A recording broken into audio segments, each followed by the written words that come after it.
In the last lecture I introduced refrigerant compressors, then I explained an ideal reciprocating compressor without clearance and with clearance.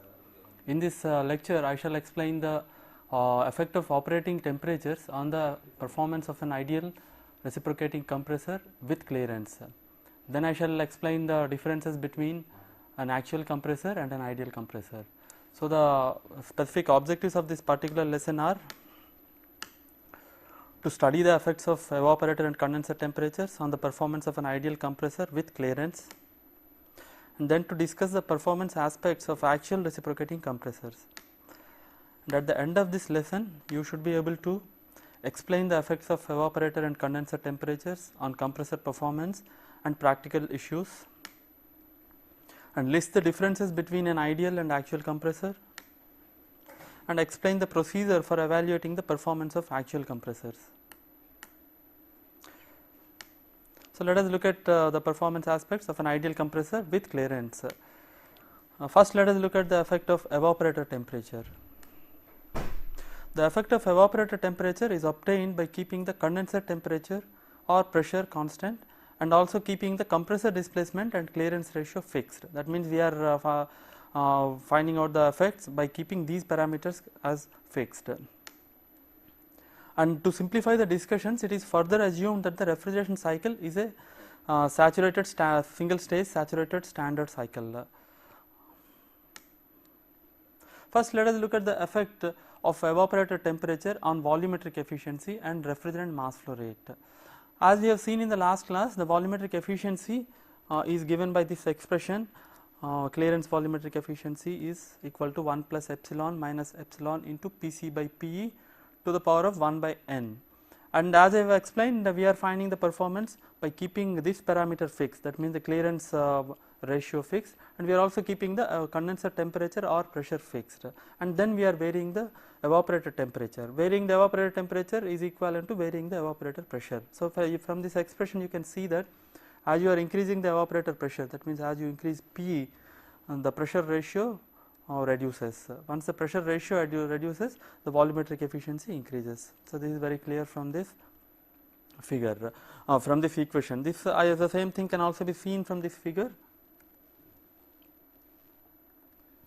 Okay, so it is very clear from this figure. What we have here is a PV diagram of a compressor with clearance, and here we are varying the evaporating pressures. Okay, as I said, varying the evaporator pressure is equivalent to varying the evaporator temperature. For example, look at this evaporator pressure.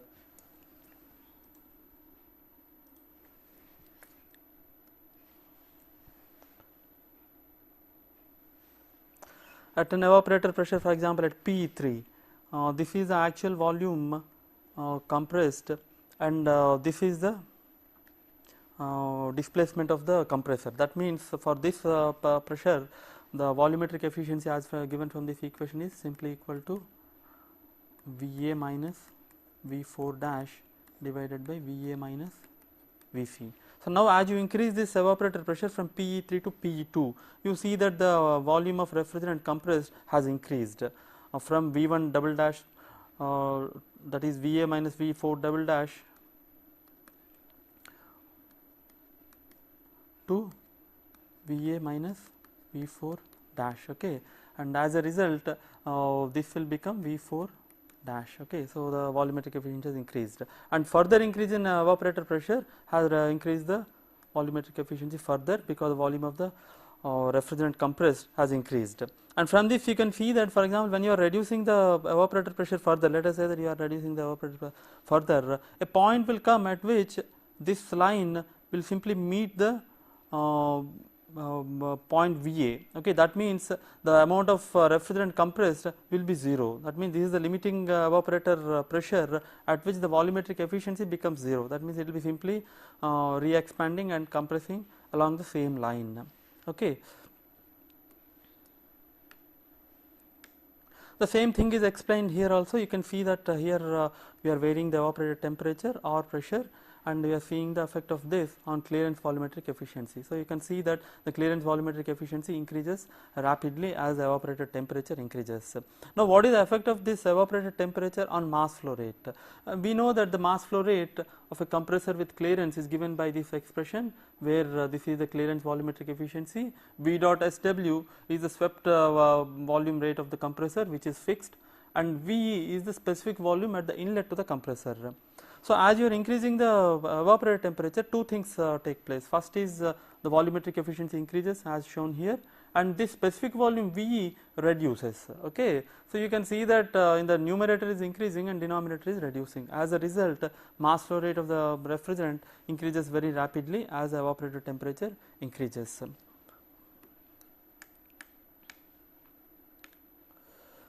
So as I have told, at a limiting pressure ratio or at a limiting evaporator temperature, the volumetric efficiency becomes 0. Okay, and the mass flow rate, as I have already explained, is equal to the product of volumetric efficiency into swept volume rate divided by the specific volume, and the mass flow rate increases with evaporator temperature due to increase in volumetric efficiency and decrease in specific volume of refrigerant at compressor inlet. This is very clear from the figure. Now let us look at the effect of evaporator temperature on refrigeration effect and refrigeration capacity. When I say the effect of evaporator temperature on the refrigeration capacity of a compressor, what exactly we mean? A compressor cannot provide a refrigeration capacity. Okay, so what we mean by refrigeration capacity of a compressor means it is the refrigeration capacity of a system which uses this particular compressor. That means we are talking about the performance of a system which uses this compressor. Okay.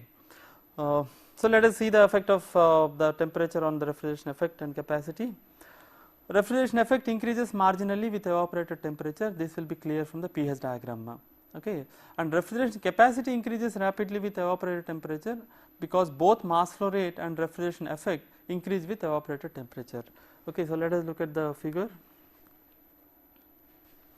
You can see here that at this evaporator temperature or evaporator pressure, this is the refrigeration effect. Okay, and as the evaporator temperature has increased, the refrigeration effect increased by this much amount, and further increase has raised the refrigeration effect by this much amount. Okay, so the refrigeration effect as given by Q H1 minus H3 increases as TE increases. This is because of the shape of the pH diagram. And the same thing is shown in this figure also.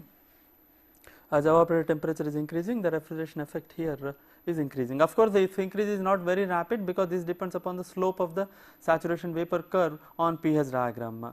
Okay, so this increase is not very rapid, but the increase in refrigeration capacity is very rapid. Why is it so? Because you can see that the refrigeration capacity is nothing but the product of mass flow rate into refrigeration effect. So as the temperature of evaporator is increasing, both the mass flow rate as well as refrigeration effect both increase. Since both of them are increasing and the mass flow rate increases very rapidly, the refrigeration capacity increases very rapidly with evaporator temperature. Now let us look at the effect of evaporator temperature on work of compression and power requirement. Work of compression decreases as evaporator temperature increases. This will be again clear from the pH chart. And power input varies from 0 at limiting evaporator temperature, at which the clearance volumetric efficiency becomes 0, then it reaches a peak, and again it becomes 0 when the evaporator temperature equals condenser temperature. At this point the work of compression becomes 0. Okay, so finally the power input is a product of mass flow rate into delta Hc. So when the evaporator temperature is very low, mass flow rate becomes very low, and when the evaporator temperature is high, work of compression becomes low. So as a result you have a peak. Okay, so this is clear from this figure.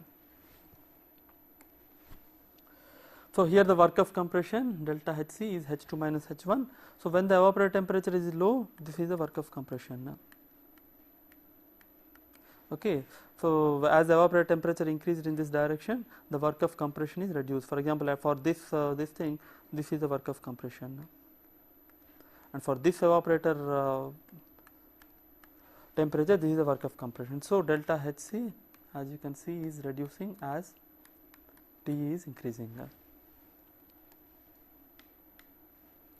So the same thing is shown in this figure. You can see that work of compression is reducing as evaporator temperature is increasing. Okay, and at a limiting value, when the evaporator temperature becomes equal to the condenser temperature, the work of compression becomes 0. Okay, so this is the 0, it becomes 0. So at one side. Now let us look at the effect of evaporator temperature, as I have already told, on the power input of the compressor. The power input of the compressor is given by mass flow rate into work of compression, and as we have seen, as evaporator temperature increases, work of compression is reducing.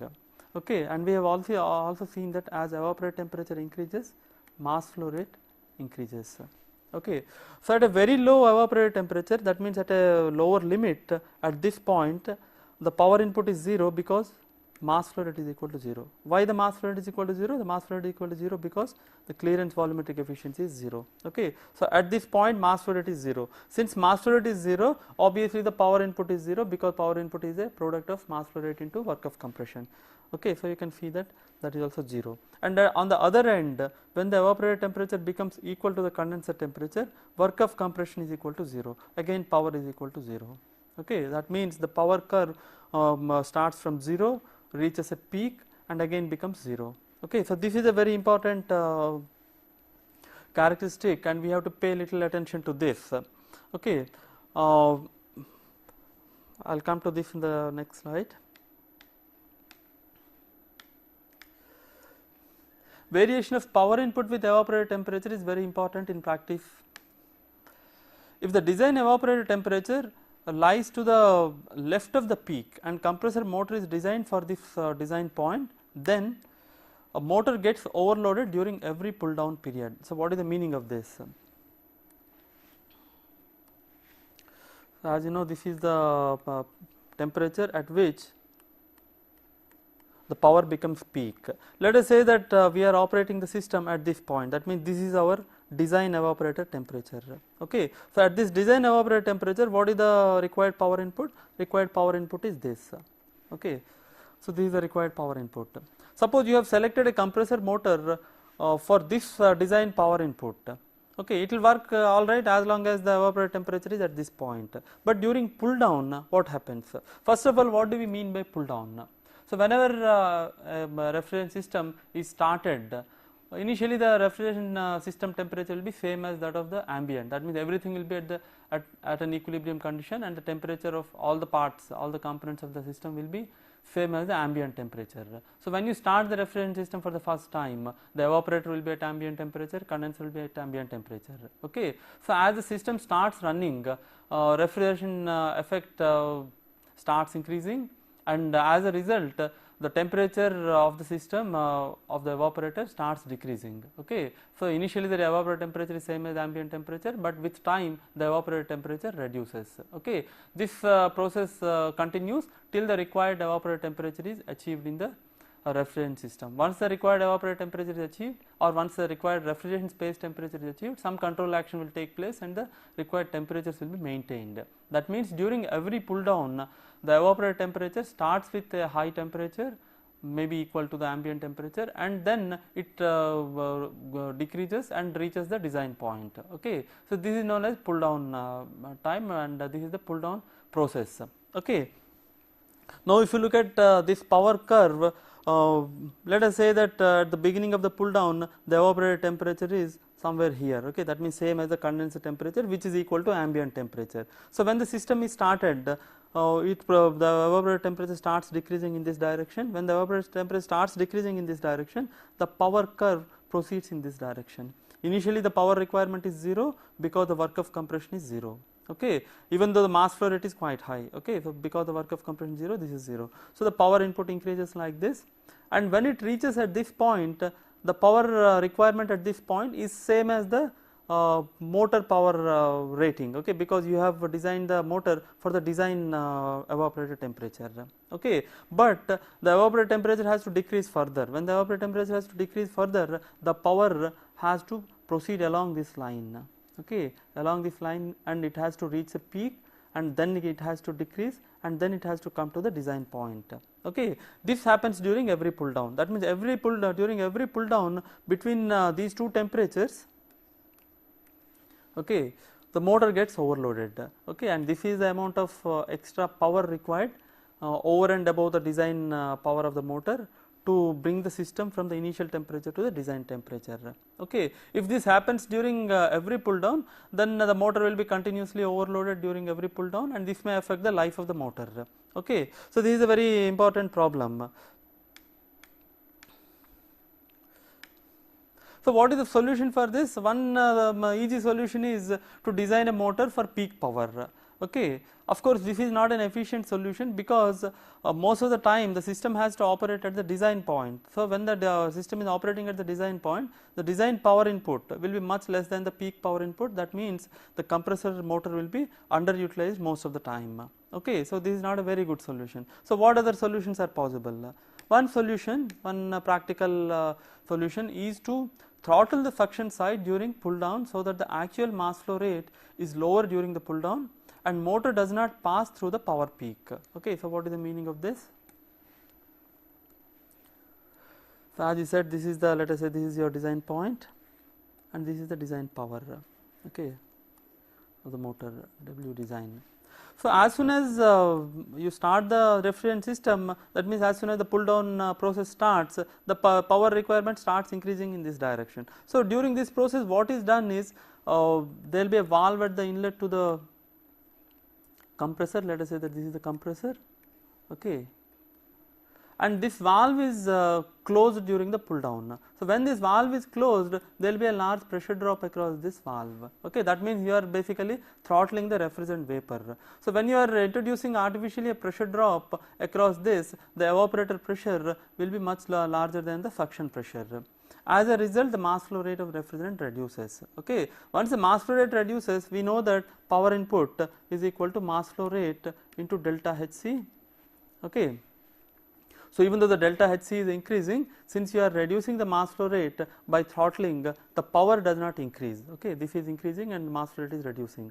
So, as a result, instead of going through this power peak, the process will take place like this. Okay. So, that means you are skipping the peak, right. So, the required power input will be maintained at the design power input. So, as soon as this reaches this point, this valve is fully opened and this delta P becomes 0. So, the system will work normally. Okay. So, this is one of the practical solutions to the power peak problem. And of course, it is also possible in multi-cylinder compressors to unload some of the cylinders during pull down process. When you are unloading some of the cylinders, the total mass flow rate gets reduced. Okay. So, since the total mass flow rate gets reduced, the power requirement also reduces. So, as soon as it reaches the design point, then all the cylinders will be loaded, otherwise some of the cylinders will be unloaded. So, these are two practical solutions to take care of the power peak during pull down. Now, let us look at the effect of evaporator temperature on COP and volume flow rate per unit capacity. We know that COP is defined as a refrigeration capacity divided by the power input to the compressor, that is QE divided by WC. Okay. So, this can be written in terms of the refrigeration effect and work of compression. That means ultimately COP is equal to QE divided by delta Hc, where QE is the refrigeration effect and delta Hc is the work of compression. And we have seen that as evaporator temperature increases, refrigeration effect increases, that means this increases and delta Hc reduces. Okay. Since refrigeration effect increases and delta Hc reduces, obviously COP increases with evaporator temperature. Okay. I will show you the figure now. And the next parameter is volume flow rate per unit capacity. The volume flow rate per unit capacity is defined like this. So, this can be written as specific volume divided by the refrigeration effect. So, as evaporator temperature increases, specific volume reduces and refrigeration effect increases. So, as a result, the volume flow rate per unit capacity reduces as evaporator temperature increases. Okay. So, let me show this.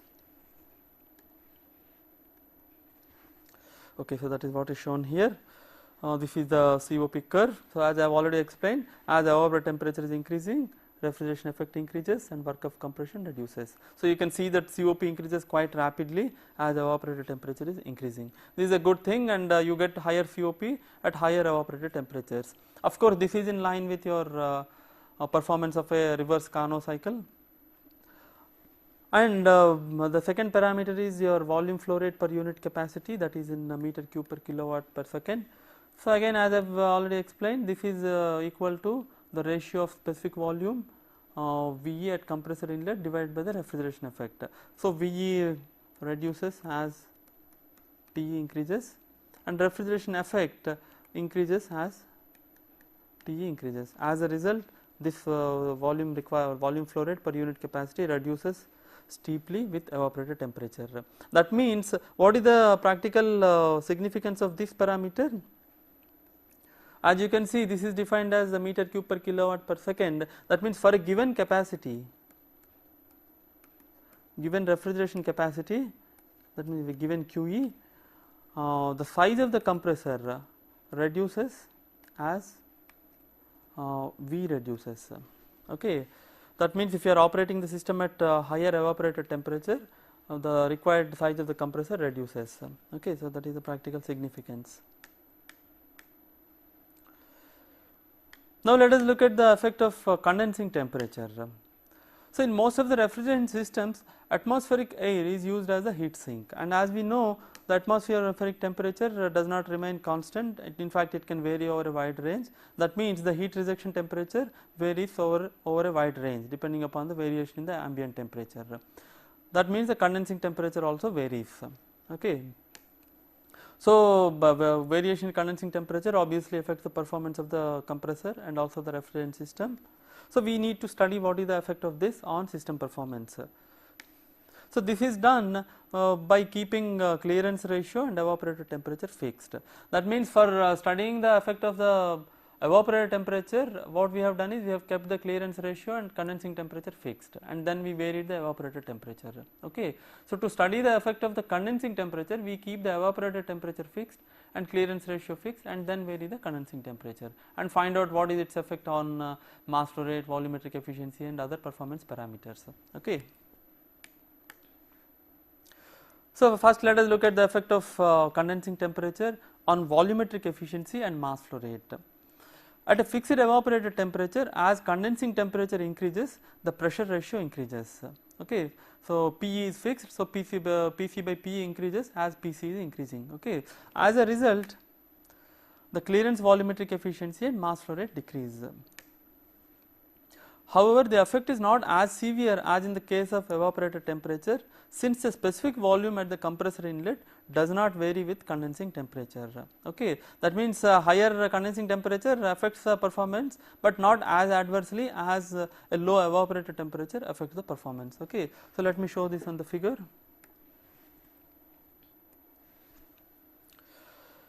So, as you know, the volumetric efficiency, clearance volumetric efficiency reduces as PC by PE increases. Okay. So, we are fixing PE, that means, this reduces as PC increases. Okay. So, that is what is shown here, volumetric efficiency is reducing as condensing temperature is increasing for a fixed evaporator temperature. Okay. And then the mass flow rate, as you know, is defined as the product of clearance volumetric efficiency, displacement rate of the compressor and specific volume at the inlet to the compressor. So, as you are increasing the condensing temperature, this is reducing. Okay. This is fixed because we are assuming that the compressor is fixed. So, clearance volumetric efficiency is reducing. How about the specific volume at the inlet to the compressor? This does not remain, this does not vary because condensing temperature has no effect on this as long as you are keeping the evaporator temperature constant. Okay. That means, this is fixed and this is reducing as TC is increasing. As a result, the mass flow rate reduces with condensing temperature. Okay. But as you can see that the effect for a given delta T is not as severe as in the case of evaporator, because in case of evaporator, when you are reducing the evaporator temperature, this is increasing, okay, and this is reducing. So, you both numerator is reducing and denominator is increasing. So, the effect on mass flow rate is much severe, whereas here only the numerator reduces, whereas the denominator remains constant.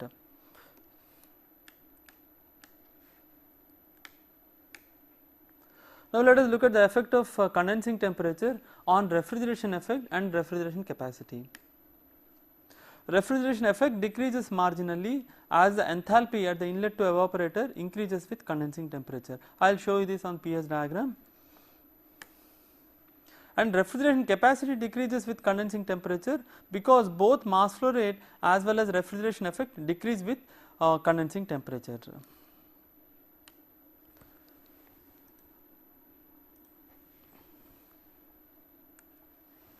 Okay, so as I explained, so for a let us say that for this condensing temperature, let us say Tc1, okay, so this is the refrigeration effect, right, and for this condensing temperature, as you are increasing the condenser temperature, the refrigeration effect is this, and if you increase it further, the refrigeration effect becomes this one. Okay, so as you can see, refrigeration effect QE is reducing as Tc is increasing. This point is fixed. This is happening because the enthalpy at the inlet to the evaporator is increasing as you are increasing the pressure or the temperature. Okay. So as a result of which, your refrigeration effect, as seen here, reduces with condensing temperature. Now, what is the effect of the condensing temperature on refrigeration capacity? Refrigeration capacity is nothing but the product of mass flow rate into refrigeration effect, and we know that mass flow rate reduces as just now we have seen condensing temperature increases, and here it is shown that QE also reduces as Tc increases. Okay. So, both mass flow rate is also reducing and the refrigeration effect is also reducing as condensing temperature is increased. So, the refrigerant capacity reduces with condensing temperature.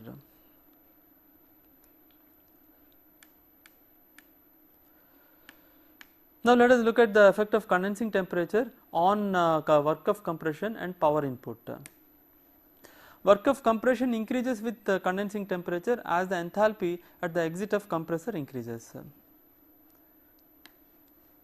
And power input varies from 0 at T is equal to Tc. As we have seen earlier, when evaporator temperature is same as condenser temperature, the work of compression becomes 0.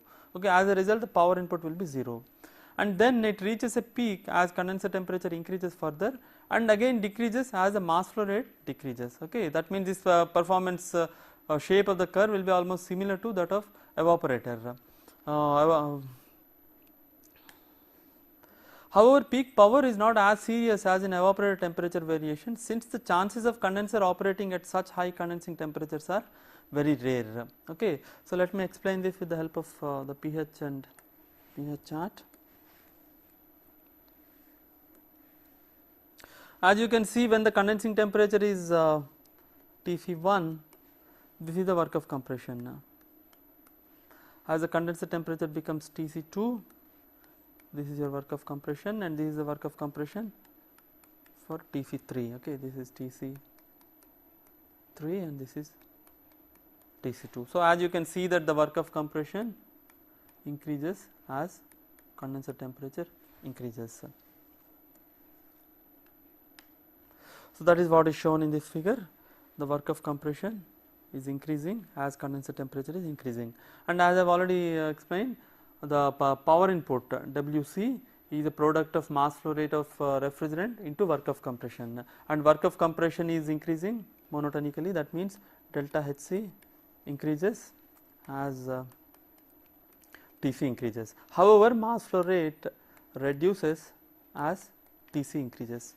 Why does it reduce? Because your volumetric efficiency reduces as Tc increases. Okay. So, you have opposing effects here, mass flow rate is reducing and work of compression is increasing, and at the limiting value when Te is equal to Tc or Tc is equal to Te, at this point work of compression is equal to 0. Okay. So, the power input is 0, and this power input increases because the work of compression is increasing. It reaches a peak and then again it starts decreasing. It starts decreasing because from this point onwards the effect of condensing temperature on mass flow rate is much higher than its effect on the work of compression. Okay. So, this reduction takes place because mass flow rate reduces as condensing temperature increases. Okay. So, you can see that here also we have a peak just like the power peak with evaporator temperature. However, this problem is not very serious because this peak occurs normally at very high condenser temperatures. Okay. Most of the times we will be operating the condenser on this side only, that means to the left of the peak. So, the chances of compressor power reaching a peak due to variation in condensing temperature is not very I mean it is remote. That is what is mentioned here. The peak power is okay. Effect of condensing temperature on peak power is not very serious. Now, let us look at the effect of condensing temperature on COP and volume flow rate per unit capacity. So, you can easily state this, that the COP decreases with increase in condensing temperature, because COP is a ratio of refrigeration effect and work of compression. So, when you are increasing the condensing temperature, refrigeration effect reduces and work of compression increases, that means the numerator reduces and denominator increases. So, obviously COP will decrease. Okay. And what is the effect of this on volume flow rate? The volume flow rate per unit capacity increases, because as you are increasing the condensing temperature, the specific the refrigeration effect decreases, even though the specific volume remains constant. Okay. So, as a result, the volume flow rate per unit capacity increases. So, let me show this on the figure. As we have seen for in case of COP, this is reducing as you are increasing the condensing temperature. You can see that initially it was this, then it reduced to this much, then it reduced to this much. Okay, that means the numerator is continuously reducing the refrigeration effect, and the denominator, as you have seen, is increasing. Okay, from this point, and then finally it has increased, gone up to this value. Okay, so as a result, the COP reduces. That is what is shown here.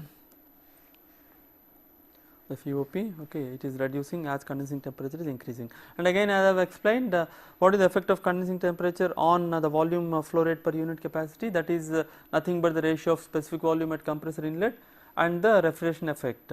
Okay, so this remains constant at fixed TE. So, the numerator does not vary, but as you are increasing the condensing temperature, the denominator is reducing. As a result, the volume flow rate also increases. That means the required size of the compressor increases if you keep the capacity constant.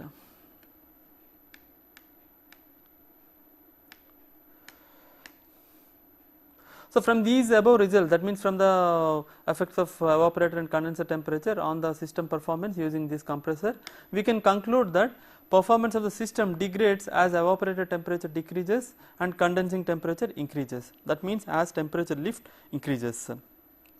Again, this is in line with the effect of these temperatures on Carnot refrigeration system. Okay, this should be obvious because the vapor compression system is developed from the Carnot refrigeration system only. Okay, this is a deviation. There are some deviations from Carnot cycle, but it has to obey the basic principles. Okay, in Carnot cycle also, as you increase the evaporator temperature, COP increases. As you reduce the condensing temperature, COP increases. Okay, same thing is observed here also.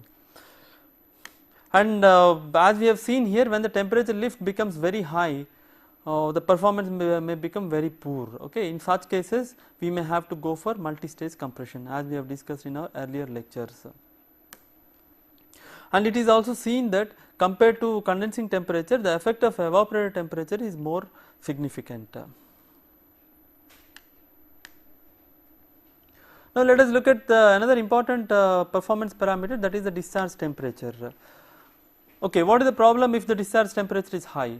If the compressor discharge temperature is very high, then the lubricating oil may break down, resulting in excessive wear and reduced life of valves, mainly the discharge valves, and ultimately the life of compressor also reduces when the discharge temperature is very high. And because of high discharge temperatures, undesired chemical reactions may take place, especially in the presence of moisture. So, why should there be moisture in the refrigerant system? When you charge any refrigerant system, initially there will be air inside the system. Okay, complete system will be filled with air. So, normally you have to evacuate the system thoroughly, so that there is no air left inside the system, and then charge the system with refrigerant. But it is not possible to perfectly evacuate any refrigerant system. Okay. So, there will be some pressure inside, that means there will be some air, and if that air consists of some moisture, there will be some moisture within the system. In addition to that, if there is any leakage, then outside air may enter into the system. So there is a possibility that moisture is present inside the refrigerant system, okay, any refrigerant system. So when there is a moisture present inside the refrigerant system, then there will be undesired chemical reactions between the refrigerant, lubricating oil and moisture when the discharge temperature is very high, okay. So this will ultimately affect the life of the compressor, okay. So this is one bad effect of high discharge temperature. And in hermetic compressors, the insulation on motor winding may burn, leading to short circuiting and compressor damage. We have seen in the last class that in hermetic compressors, the motor has to be cooled using the suction gas itself, okay, because the motor and compressor both are kept in the same shell, okay. So if the discharge temperature is very high, the whole of the compressor becomes hot, okay. As a result, the motor winding temperature also goes up, okay. If the motor winding temperature becomes very high, then the insulation on the winding may burn. Once the insulation burns, the wires get short circuited. Once short circuiting takes place, the motor burns, okay. So this is a typical problem in hermetic compressors. So because of these problems, normally we should not operate any compressor beyond a certain discharge temperature, okay. That means you have to operate it at as low a discharge temperature as possible, okay. Now let us see how the discharge temperature is decided, or what affects the discharge temperature. So if you assume the compression process to be isentropic, and if you also assume that the refrigerant vapor to behave as an ideal gas, then we can write these equations. If the compression process is isentropic, then we can write this equation, where P is the pressure and V is the specific volume, and gamma, as you know, is the ratio of specific heats, okay. And for an isentropic process, PV to the power of gamma is constant. And if the refrigerant vapor behaves as an ideal gas, then we can write for the vapor PV is equal to RT, where R is the gas constant and T is the absolute temperature. So from these two equations, we can derive this equation for the discharge temperature of the compressor, okay. That means the discharge temperature at the exit of the compressor TD is equal to TE into PC by PE to the power of gamma minus 1 by gamma, okay. This is using these two equations, okay. So from this equation you can very easily say that as PC by PE increases, discharge temperature increases, okay. Similarly, as gamma increases, discharge temperature increases. Let me show this on a figure, okay. So this is the expression for discharge temperature, and here we are varying the pressure ratio. You are varying the pressure ratio means either you can increase the condenser pressure or you can reduce the evaporator pressure, okay. So both will result in higher pressure ratio, and the discharge temperature is shown on the y-axis, and the discharge temperatures are shown for three different refrigerants: ammonia, R22 and R12, okay. First thing you can notice here is that as the pressure ratio is increasing, that means as the pressure ratio Rp increases, discharge temperature increases for a given refrigerant. That is obvious from this equation, okay. And at a given compression ratio, discharge temperature of nitrogen, of ammonia is higher than discharge temperature with R22, which is higher than the discharge temperature of R12, okay. Why does it happen? This happens because gamma of nitrogen, gamma of ammonia is greater than gamma of R22, which is again greater than gamma of R12, okay. That means since ammonia has high isentropic index of compression, the discharge for the same pressure ratio, the discharge temperatures of ammonia will be very, very high in fact, okay. So this is the reason why ammonia compressors require some external cooling, okay.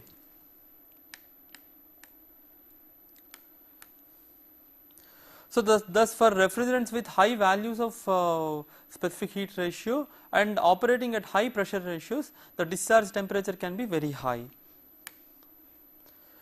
This implies that there is a need for external cooling to keep the discharge temperature within safe limits. That means we can use, for example, external water jackets in case of ammonia compressor. So this is a very common practice. If you look at any ammonia compressor, there will be external water jacket welded to the outer body of the compressor, and water will be circulating through these water jackets, and this water extracts the heat from the body of the compressor, so that the discharge temperature can be kept low.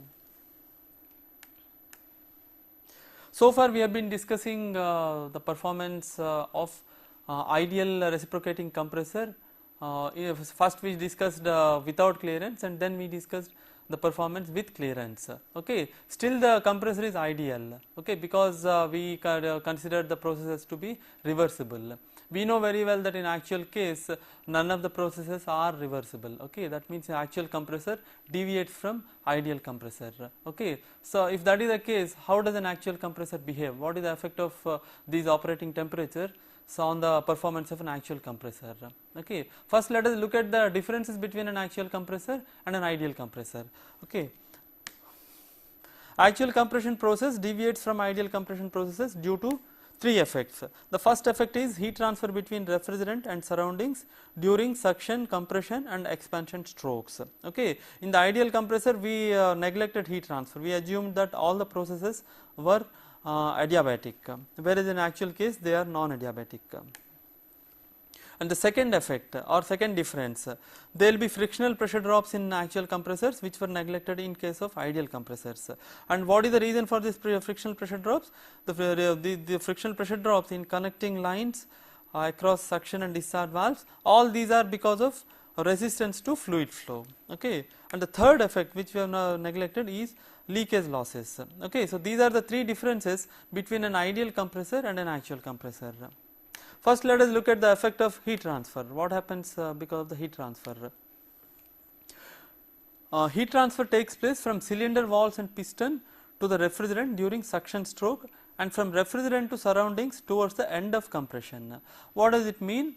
When the refrigerant enters into the compressor, the refrigerant is coming from the evaporator. That means it enters into the compressor at low pressure and low temperature. Okay, and during the initial phase of the suction process, the refrigerant temperature will be lower than the surrounding temperature. Surrounding temperature means surrounding body temperature. Okay, the body will be hotter than the refrigerant. That means there will be heat transfer from the surroundings to the refrigerant.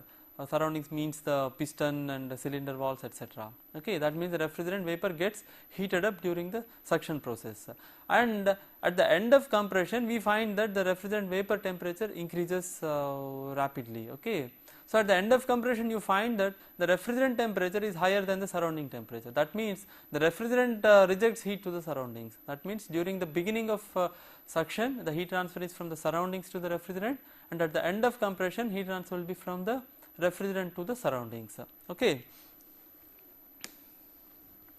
and in hermetic compressors, as we know, additional heat transfer takes place between motor and refrigerant.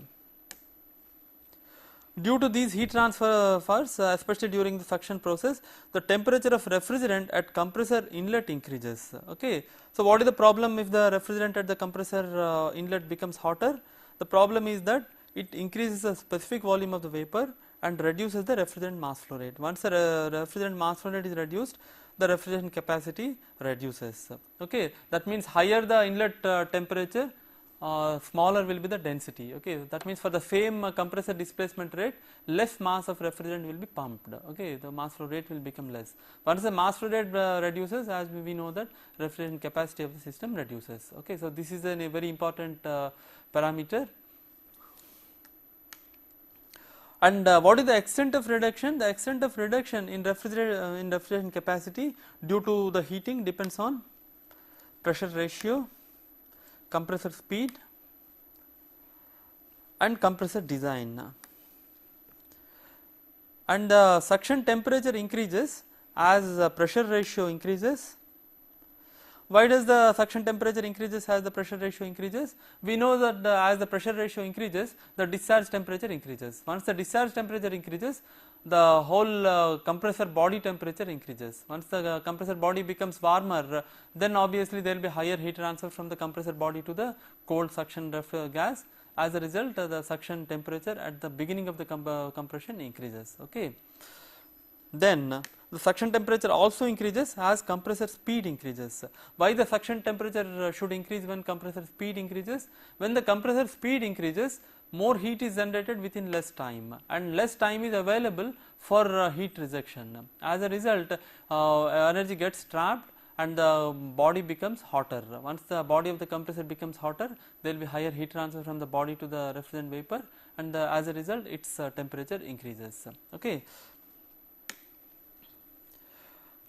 And of course, temperature also depends upon the type of external cooling provided. That means how the compressor body is cooled. As we have seen, if the discharge temperature is likely to become very high, you have to provide external cooling, okay, by way of water jackets or by way of external force convection using a fan or something like that. Okay, so what kind of external cooling that you are providing decides what is the temperature of the body of the compressor, and this in turn decides the suction temperature. Okay, in refrigerants such as R12, where the discharge temperature is low, normally no external cooling is provided by means of forced circulation of air or water jackets. Okay, natural circulation is enough. But as the refrigerant changes from R12 to, let us say, ammonia, the discharge temperature becomes very high. Okay, so we need external cooling. So once you provide external cooling, the temperature of the body reduces. Once the temperature of the body reduces, the suction temperature also reduces. So finally, the suction temperature depends upon these three parameters. That means the compressor speed, pressure ratio, and the type of cooling provided. Okay. And due to heat transfer, compression and re-expansion processes are not adiabatic. And depending upon the type of compressor and external cooling, the compression process may approach adiabatic process in case of centrifugal compressors. Centrifugal compressors, as we know, run at very high speed, okay, and they are quite compact for large capacities. So since they are compact and they run at very high speeds, very less time is available for heat transfer to take place from the compressor to the surroundings or from the refrigerant to the surroundings. Okay, that means the centrifugal compressors, compression process in centrifugal compressor almost approaches adiabatic compression process because of very less heat transfer. Okay, and if it is a reciprocating compressor with cylinder cooling, then the compression process may approach reversible polytropic process. We know that the polytropic process is a general term. It is a process with heat transfer. Okay, and when you have a reciprocating compressor, normally the speed at which reciprocating compressors operate is less than the speed of centrifugal compressors. Okay, on top of it, if you provide external cooling, then there is a possibility of sufficient heat transfer from the cylinder, from the compressor to the surroundings. Okay, that means the process will approach a polytropic process. Okay, that means for reciprocating compressors, one can use an assumption of reversible polytropic process, and for centrifugal compressors, one can use an adiabatic process. Okay, for calculations. And the index of compression in actual compressors depends on the process and is not a property of refrigerant. If the compression process is reversible and adiabatic, that means if the compression process is isentropic, we know that the index of compression K or gamma, if it is behaving as an ideal gas, is a property of the refrigerant. Okay, so it is decided by the type of the refrigerant, okay, for a given operating conditions. But if the process is polytropic, then the index of compression, that is the polytropic index of compression, is no longer a property of the refrigerant. It becomes a property of the process. That means how you are cooling it. As I said, if you have a compression process with a good amount of cooling, then the index of compression could be lower than the isentropic index of compression. That means the index of compression of a reversible polytropic process will be lower than the index of compression of an adiabatic process. On the other hand, if the process is highly irreversible and the process is adiabatic, then the index of compression will be higher than the reversible adiabatic index of compression. Okay, so ultimately the index of compression is what depends upon the type of process. Okay, since the actual compression process is irreversible, the actual work input will be greater than isentropic work. Okay, in all compressors and in all compression processes, the actual compression will never be reversible adiabatic. Okay, it will always be irreversible due to heat transfer, due to pressure drops, etc. Okay, so the actual work input will always be greater than the reversible adiabatic work input. And we define an isentropic efficiency to estimate the actual work input, and this isentropic efficiency is defined as the ratio of isentropic work of compression divided by actual work of compression. Okay, in this expression, this is the isentropic work of compression and this is the actual work of compression. For a given compressor, isentropic efficiency is mainly a function of pressure ratio. So it is observed that from several tests on compressors that the isentropic efficiency for a given compressor depends mainly on the pressure ratio. Okay. Once the pressure ratio is fixed, it is observed that the isentropic efficiency is more or less fixed. Okay. And normally empirical equations are developed from measured test data to estimate isentropic efficiency. Okay. So normally the manufacturers of the compressors, they supply this information, they give the expressions for isentropic efficiency as a function of pressure ratio. Okay. So depending upon your pressure ratio, you can calculate what is the isentropic of efficiency of the that particular compressor. So what is the use of this? Because you have to use this isentropic efficiency to estimate the actual power input to the compressor, because you cannot calculate actual power input theoretically. Theoretically, what you can do is you can calculate what is the isentropic work of compression if you know the operating temperatures and operating conditions. Okay. So the procedure for calculating the actual power input is like this. First, from the operating temperatures, calculate what is the isentropic work of compression. Then from the expression for isentropic efficiency, find out isentropic efficiency, and then the actual power input is equal to isentropic power input divided by the isentropic efficiency. Okay. This is what is done normally to estimate the actual power input to the compressor. Now let us look at the effect of pressure drops. As I have already mentioned, in actual compressors, pressure drops occur due to resistance to fluid flow. Here fluid means refrigerant. Okay. So whenever a refrigerant is flowing through connecting pipelines or across the valves and all, there will be some resistance. Because of this resistance, there will be pressure drop.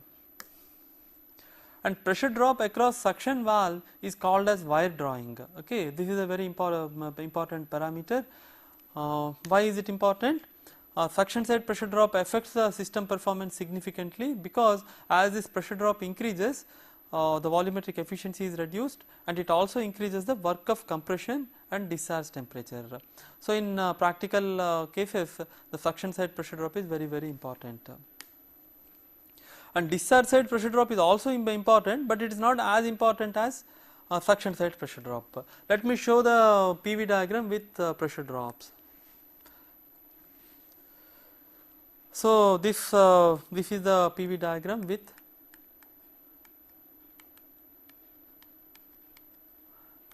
pressure drops.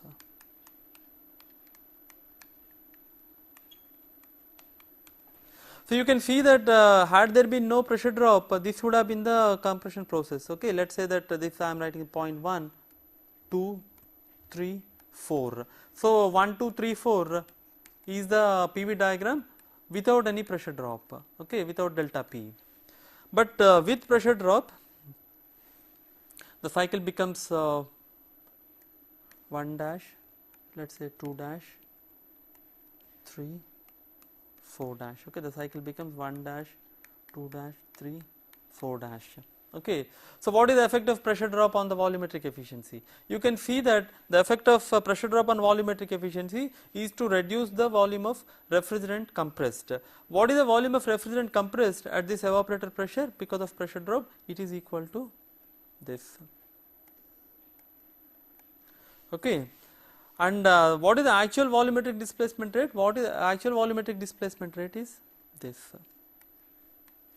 Okay, so you can see that because of the pressure drop, this has reduced. Okay, and because of the pressure drop, the area of the PV diagram has also increased, and that increase is equal to this hatched area. Okay, these hatched areas are because of the pressure drops. So as a result of pressure drop on the suction side and on the discharge side, you can see that work of compression also has increased. Okay, and that increase is equal to the hatched area, and ultimately this is the pressure at which the compression is taking place. Okay, so at the inlet to the compression process, the pressure is PS, and PS is less than PE.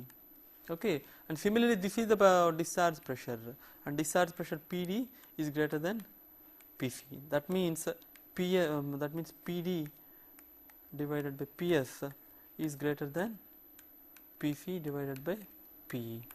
Okay, so as a result, your volumetric efficiency reduces. Once the volumetric efficiency reduces, mass flow rate reduces, refrigeration capacity reduces. In addition to that, the work input is increasing, so ultimately the COP of the system gets affected.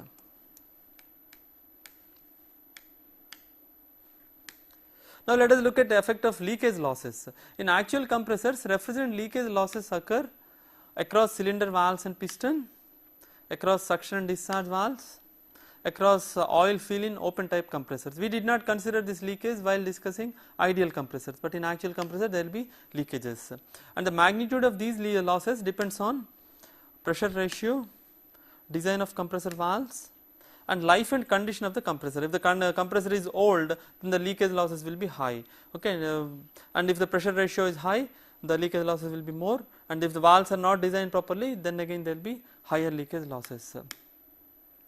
And leakage losses increase, as I have already mentioned, with pressure ratio, and leakage losses increase as the compressor speed is decreased, and the leakage losses also increase with compressor life. So due to these leakages, some amount of refrigerant vapor flows through the suction valves at the beginning of compression stroke, and some amount of refrigerant enters into the compressor through the discharge valves during the suction. Okay. So some that means some refrigerant escapes out of the suction valve at the beginning of the compression stroke. Similarly, at the beginning of the suction stroke, some refrigerant from the condenser enters into the compressor. That means there will be some backflow. As a result of this, the net mass flow rate reduces. Once the net mass flow rate reduces, the refrigerant capacity reduces. So as a result of all these deviations, the actual volumetric efficiency of compressors will be lower than clearance volumetric efficiency, and the actual volumetric efficiency can be defined in terms of volumetric flow rates or also in terms of mass flow rates as shown here. So it is the ratio of actual volumetric flow rate divided by the compressor displacement rate, or actual mass flow rate divided by the maximum possible mass flow rate. And in general, the actual volumetric efficiency can be written as there is an expression for actual volumetric efficiency. It is written in terms of theoretical volumetric efficiency, temperature of vapor at suction flange, and temperature of vapor at the beginning of compression, and leakage losses. So here, as I said, this is the theoretical volumetric efficiency obtained from PV diagram. TSC is the temperature of vapor at suction flange, and TSC is the temperature of vapor at the beginning of compression. Okay, because of cylinder heating and all that, TSC will be greater than TS. Since TS is greater than TS and this leakage losses will be greater than 0, this will be greater than 0, you will find that actual volumetric efficiency will be less than the theoretical volumetric efficiency. And tests on compressors show that for a given compressor, actual volumetric efficiency is mainly a function of pressure ratio. That means if you fix the compressor, the actual volumetric efficiency depends mainly on the pressure ratio only. And from several tests on compressor, it is generally shown that the actual volumetric efficiency can be written as A minus B into Rp to the power of C, where Rp is the pressure ratio Pc by Pe, and A, B, C are some empirical constants which depend on the type of the compressor and the operating pressure range. Okay. And depending upon the compressor and operating conditions, the difference in theoretical and actual volumetric efficiencies can be anywhere between 4 to 20%. Okay. So if a difference can be as large as 20% or it can be as small as 4% in a well designed compressor. Okay. So normally just like isentropic efficiency of the compressor, the manufacturers may supply the expressions for actual volumetric efficiency. Okay. So from the actual volumetric efficiency you can find out what is the actual mass flow rate, and from that you can find out what is the refrigeration capacity. Okay. That is how you can estimate the performance of actual refrigeration systems. Okay. With this I will conclude this lecture. In this lecture we have discussed the following topics: effect of evaporator and condenser temperature on the performance of an ideal compressor with clearance, variation of discharge temperature with operating conditions, and deviation between ideal and actual compressors, and finally performance aspects of actual compressors. Okay. We will continue this in the next lecture. Thank you.